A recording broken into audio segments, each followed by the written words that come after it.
Hello guys, সবাই কেমন আছো? আশা করি সবাই ভালো আছো। আমরাও সবাই সকলে ভালো আছি। শুভ সকাল।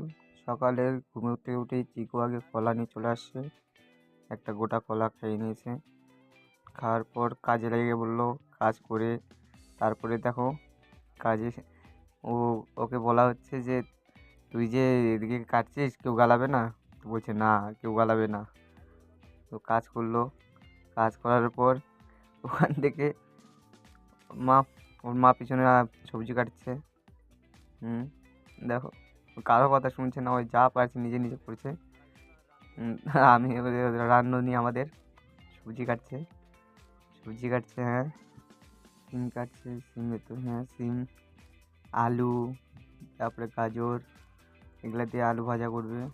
ভাজা এগুলা সব ভাজা করার জন্য নিয়ে এসছে, এগুলা কাটছে।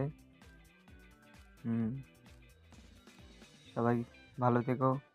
আজকের জন্য এইটুকুই, আবার দেখা হবে।